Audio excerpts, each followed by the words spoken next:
మిత్రుడు మాజీ ఎమ్మెల్సీ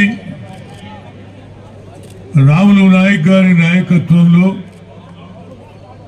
ఈనాడు Sevalal Maharaj cricket tournament చేయడం, అందులో భరత్ సింహారెడ్డి గారు, చిన్న శ్రీశైలం యాదవ్ గారు, వాళ్ళ కుమారుడు, అదేవిధంగా చాలా మంది లంబాడా కమ్యూనిటీ ఉన్నటువంటి ఆఫీసర్స్ కానీ, స్పోర్ట్స్ పర్సన్స్ వచ్చినటువంటి అభిమానులు కానీ, లంబాడా సోదరి సోదరులు అందరికీ కూడా నా హృదయపూర్వక ధన్యవాదాలు.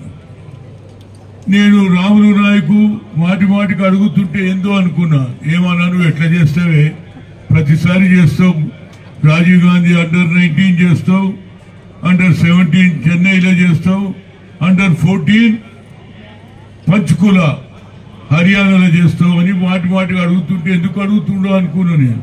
కానీ ఆయనకు ఒక మంచి ఆలోచన వచ్చింది, ఏమరా రాజీవ్ గాంధీ ప్రోగ్రాం చేస్తే నేనెందుకు సేవాలాల్ మహారాజ్ చేయొద్దని ఆలోచన వచ్చింది. ఆ ఆలోచనను ఈరోజు ఇంప్లిమెంట్ చేసిందంటే నాకు చాలా సంతోషం ఉంది. నిజంగా లంబాడోళ్ళ దాంట్లో ట్రైబల్లలో స్టామినా ఎక్కువ ఉంటుంది, పట్టుదల ఎక్కువ ఉంటుంది. కేవలం క్రికెటే కాదు, నేను గతంలో 1992లో కోరుకొండ సైనిక్ స్కూల్ విజయనగరంలో ట్రైబల్ స్పోర్ట్స్ మీట్ పెడితే వాళ్ళ ధైర్యము, వాళ్ళ ఉరుకు, వాళ్ళ హై జంప్, వాళ్ళ లాంగ్ జంప్ చూసి నేను ఆశ్చర్యపోయినా. గుట్టల మీద తిరుగుతారు, అడవులలో తిరుగుతారు, స్టామినా అక్కడనే ఉంటుంది. అదేవిధంగా లంబాడా కమ్యూనిటీలో కూడా ఆ టాలెంట్ ఉన్నది. దీన్ని ఎవరు గుర్తుపట్టిరు తెలుసా? లంబాడోళ్ళను మా ఇందిరమ్మ గుర్తుపట్టి గిరిజనులలో చేర్చింది. కాబట్టి ఇవాళ ఐఏఎస్ ఐపీఎస్ అవుతున్నారా లేదా, ఎంఆర్ఓలు అవుతున్నారు, ఆర్డీఓలు అవుతున్నారు, ఇవాళ కలెక్టర్లు కూడా అవుతున్నారు. ఎందుకంటే వాళ్ళు కూడా టాలెంట్ ఉన్నది. Talent is not body anybody's property, God has given to everybody, we should give opportunity. అందుకుంటే మా రాములు నాయక్ మంచి కార్యక్రమం పెట్టాడు. లంబడోళ్ళ దాంట్లో కూడా ఇవాళ క్రికెట్ ప్లేయర్లు తయారలే కానీ ఇప్పుడు ఒక బాక్సర్ను తయారు చేశాడు. ఈ లంబడోళ్ళ దాంట్లో స్టామినా ఉండి అమ్మాయి కూడా ఉన్నది, టాలెంట్ ఉన్నది. Thank you Beti, God bless you. Right, అచ్చా అచ్చా, రైట్ రైట్. ఏదైనా లంబడ డ్రెస్సులో ఇలా గుర్తింపు లేదురా భయ్. ఇప్పుడు సివిల్ డ్రెస్సులు ఎంత అందంగా ఉన్నా చూసినావు. వీళ్ళ అందం అట్లుంటది, స్టామినా అట్లుంటది. ఆపర్చునిటీ రావాలి. గవర్నమెంట్ ఎక్కువగా స్పోర్ట్స్ లో గిరిజనులకు, లంబడోళ్ళకు ఎక్కువ ఛాన్స్ ఇస్తే టాలెంట్ కూడా పెరుగుతుంది అనేది నా ఉద్దేశం. అవకాశాలు ఇవ్వాలి. ఇవాళ ఏ ప్రభుత్వం వచ్చినా స్పోర్ట్స్ కు తక్కువ బడ్జెట్ రవి. ఏది ఎనిమల్ హస్బెండరీకి ఇస్తారు, ఏది ఫారెస్ట్ కి ఇస్తారు, కానీ స్పోర్ట్స్ కి వచ్చే వరకు తక్కువగా ఇచ్చి అన్నట్టు. నేనేమన్నా మా రేవంత్ రెడ్డి గారిని, అయ్యా 33 జిల్లాలు ఉన్నాయా, ప్రతి జిల్లాలో ఒక 15 ఎకరాలు ఇయ్యి, అందరూ ఫుట్బాల్ ఆడతారు, క్రికెట్ ఆడతారు. ఇవాళ చూడు క్రికెట్ ఎట్లా ఆడుతున్నారు, అడవిలో చూసిరుగా మీరు, మ్యాచ్ ఎట్లా ఆడుతున్నారు, మొగోళ్ళ లెక్క ఆడుతున్నారా లేదా? కనుక ప్రతి గ్రౌండ్ లో ప్రతి 33 జిల్లాలో 15 ఎకరాలు ఇస్తే మా లంబడి పిల్లలు కూడా అందులో ఆడే అవకాశం దొరుకుతుంది. క్రికెట్ అనుకో, వాలీబాల్ అనుకో, హై జంప్ అనుకో, లాంగ్ జంప్ అనుకో, వాలీబాల్ అనుకో, అన్నిటికీ అవకాశం ఉంటుందని నేను ముఖ్యమంత్రిని కోరుతున్నా. నేను గతంలో కూడా ఆయన రిక్వెస్ట్ చేస్తున్నా, మళ్ళీ ఒకసారి రిక్వెస్ట్ చేస్తున్నా. ప్రతి జిల్లాలో ఎవరెవరికో ఇస్తున్నారు. ఇవాళ మునూరు కాపులోకి 5 ఎకరాలు, యాదవ్లోకి 5 ఎకరాలు ఇస్తున్నారు. స్పోర్ట్స్ కి ఎందుకు ఇయ్యరా మీరు అంటే మా ఓట్ల గురించి అయితే ఇస్తారు, స్పోర్ట్స్ కి ఇయ్యరా? స్పోర్ట్స్ కూడా ఇస్తే ఏమవుతుందంటే తెలంగాణలో స్పోర్ట్స్ మెన్ మహిళలు కానీ పురుషులు కానీ తయారవుతారనేది నా ఉద్దేశం. తెలంగాణలో కూడా స్పోర్ట్స్ లో నంబర్ 1 కావాలి, అందులో రేవంత్ రెడ్డి నాయకత్వంలో అనేది నా ఉద్దేశం. ఎందుకంటే రావడంతో ఇవాళ మహాత్మా జ్యోతిరావు ప్రజాభవన్ చేసినా లేదా, నిన్నటిదానికి ఎవరిని రానియాలే, లోపలికి గేట్లు రోడ్డు మీద అడ్డం, ట్రాఫిక్ కంపలు, లోపలికి పోయేది లేదు, వచ్చేది లేదు. కానీ మా ఊరు రావడంతో కంప తీసేసుడు ఎవడు పడితే ఇప్పుడు అందరు పోతున్నారు, కాగితాలు ఇస్తున్నారు. పని అవుతుందా లేదా పక్కకు పెట్టడమే ఊరికి పోయి చెప్తాడు ఏడుకోయి వచ్చినాడు అంటే ముఖ్యమంత్రిని కలిసి వచ్చినా కాగితం ఇచ్చి వచ్చినా అంటాడు. ఆ సంతోషమే వేరురా బాబు. అది మర్చిపోయిండు. ఆయన ఏమనుకున్నాడు, నేను దొర అనుకున్నాడు. దొర పని చేసిరా లేదా? ఏదే గాని ప్రజలతో సంబంధం ఉన్న నాయకులే 10 కాలాల పాటు ఉంటారు. అహంకారం వస్తే దుకాణం బంద్ అవుతుందిరా బాబు, నీది గాని నాది గాని. ఎవడు అహంకారంలో వచ్చుడు అయిపోయింది. ఇప్పుడు ఏదేదో మాట్లాడుతున్నారు పాపం.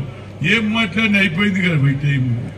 మొన్న కట్టించడం ఏది సెక్రటరియట్ మంచిగానే ఉన్నది, అంబేద్కర్ పేరు పెట్టడం, అందులో కూడా ఎవరిని రాని ఎక్కువ అందరికి ఉండదు ఆశ. లోపల ఏముందో చూద్దామే, ఒకసారి లోపల పోదామా.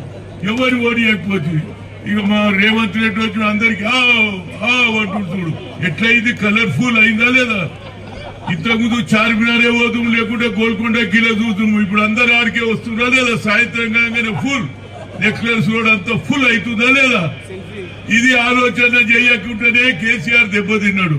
అందుగురించి రేవంత్ రెడ్డి గారి కోరిక ఏంటంటే లంబడోళ్ళను కూడా ఏ విధంగా అయితే ఐఏఎస్ ఐపీఎస్లు అవుతుండ్రో స్పోర్ట్స్ లో కూడా డెవలప్ చేయాలని, అందులో సేవాలాల్ మహారాజ్ పేరు మీద చేసినటువంటి కమిట్మెంట్ ఇది. ఎట్కెళ్ళి తెచ్చుంటో తెలియదు కానీ అందరితో సాయం తీసుకున్నాడు. ఇవాళ ₹1,00,000 గెలిచిన వాళ్లకు 50,000 ఓడిన వాళ్ళకి ఇస్తున్నాడు. ఇక నెక్స్ట్ ఇయర్ అయితే ఇంకా పెరుగుతుందా లేదా? ప్రతి లంబడతా కూడా ఏ తండ పోయినా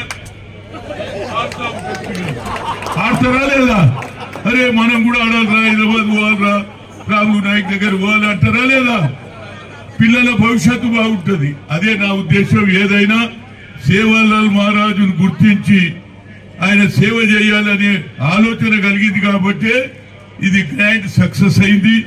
వచ్చే సంవత్సరం దీనికంటే కూడా బాగా అవుతుంది. ఏ విధంగా నేను 16 ఏళ్ల నుంచి చేస్తున్నానో ప్రతి సంవత్సరం చెయ్యి. భగవంతుడు సేవాలాల్ మహారాజు నీకు ఎక్కడికి వెళ్ళన్నా నువ్వు ఇంటికి తీసుకపోతే ఎవడు ఇయ్యాడు. సేవ చేస్తే పిల్లల భవిష్యత్తు బాగు చేస్తుంటే ప్రతి ఒక్కరు కూడా సాయం చేస్తారు. ఇవాళ ఎంఆర్ఓలు ఉన్నారు, ఆర్డీఓలు ఉన్నారు, కలెక్టర్లు ఉన్నారు. వాళ్ళ ఆఫీసులో కూర్చొని వాళ్ళ ఇంటి సంసారమే నారబై మీ కుటుంబానికి కూడా, మీ సొసైటీ కూడా, మీ లంబాడ తండకు కూడా ఆఫీసర్లు కూడా సాయం చేస్తే మా రాములు నాయక్ ప్రతి సంవత్సరం ఇలాంటి ప్రోగ్రాం చేయాలని, వచ్చే సంవత్సరం అలా ఇదే సేవాలాల్ మహారాజ్ క్రికెట్ టోర్నమెంట్ కావాలి, కొత్త పిల్లలు తయారు కావాలి. ఇంట్లోకెళ్ళి కూడా మొహమ్మద్ సిరాజ్ ఏ విధంగానైతే వాళ్ళ నాయన ఆటో రిక్షా నడిపించేవాడు ఇవాళ ఇండియాకు ఆడుతున్నాడు. ఒకనాడు లంబడ్ తండకిలో వచ్చినాడు కూడా ఇండియాకు ఆడిన రోజు మొట్టమొదటిగా సంతోషపడేది నేను, నా తర్వాత రాములు నాయక్. అందుగురించి తప్పనిసరిగా మరొకసారి అంటే అది ఆ తర్వాత మనం రైల్లోనే ఉంటాం కదా. సంతోషం అందరం పడతాం. పని చేస్తే అందరు సంతోషపడతాం. పని చేయకపోతే ఆడే లీడర్ రా భయ్, వీడు ఊరికేనే మాటలు చెప్తాడు, స్పీచ్ వెళ్ళిపోతాడు అంటాడు. కానీ రాములు నాయక్ పని చేస్తాడు కనుక రాములు నాయక్ భగవంతుడు 5 ఆరోగ్యాలు ఇచ్చి సేవాలాల్ మహారాజ్ గురించి మంచి పని చేస్తుడు. మిగతా లంబడు నాయకులు ఎక్కడున్నా రాములు నాయక్ సహకరించి ప్రతి సంవత్సరం సేవాలాల్ మహారాజ్ క్రికెట్ టోర్నమెంట్ కావాలి. ఇందులో ఒకనాడు కాకుండా ఐపీఎల్ కాదు, ఇండియాకి ఆడాలి. ఇండియాకి ఆడిన రోజు నేను సంతోషపడతా అని చెప్తూ, అదేవిధంగా ముఖ్యమంత్రి గారిని కోరుతున్నా కానీ 33 తండాలే కాదు, 33 ఏది స్పోర్ట్స్ కాంప్లెక్స్లే కాకుండా కోచెస్ కూడా తయారు చేయాలి. కోచెసే లేరు. వాళ్ళంటూ సార్ మాకే సరిపోతే లేదా అంటున్నారు. కోచెస్ పెట్టాలి, ట్రైనింగ్ ఇవ్వాలి. ఇతర దేశాలలో, చిన్న దేశాలలో 12 ఏళ్ల నుంచే ట్రైనింగ్ ఇస్తారు, మన దగ్గర లేదు. తయారయ్యి గెలిచి వచ్చిన సానియా మిర్జాకో లేకుంటే పివి సింధుకో గెలి రాగానే ₹1,00,000 స్థలం అంటారు. కష్టపడి ఆ పిల్లలు వస్తే ఇప్పుడు ఇచ్చేదే ఎదురవై. ఎప్పుడే కానీ వాడు అప్కమింగ్ వచ్చినప్పుడు సాయం చేస్తే కులాన్ని గుర్తుపడతాడు, గవర్నమెంట్ గుర్తుపడతాడు, అందరిని గుర్తుపడతాడు. అంత అయిపోయినా నాకు కూడా 300 కాపులల్లా మొట్టమొదటిసారి మంత్రి రాగా నాకు దండేసి నువ్వే అన్నాడు. నేను రోడ్డు మీద ఉన్నప్పుడు కనిపించలేరా పోయి మీరు దండేస్తున్నారని అడిగిన. కనుక ప్రతి ఒక్కరు కూడా ఆ కార్యక్రమం చేయాలని చెప్తూ మరొకసారి రాములు నాయక్ ధైర్యం చేసి ఈ కార్యక్రమం చేసినందుకు నా హృదయపూర్వక ధన్యవాదాలు. నెక్స్ట్ ఇయర్ కూడా తప్పక చేయండి. నా సహకారం ఉంటుంది. క్రికెట్ అందరు కూడా ఈ ఆర్గనైజేషన్ అంతా కూడా నేను పైసలు ఆయన పెట్టిండు కానీ ఐడియా నాదే. బ్యాక్గ్రౌండ్ ఉంటుంది కదా, పాటలు పాడేది కూడా వెనకాల నుండి అంటారు చూడు, అది నా సీన్. ఏదైనా మంచిగా తప్పనిసరిగా మనోడు చేసిండు. వారికి నా హృదయపూర్వక ధన్యవాదాలు. Thank you very much. Sir, నేను ఒక 2 నిమిషాలు కొన్ని అంశాల మీద చెప్పాలనుకున్నా.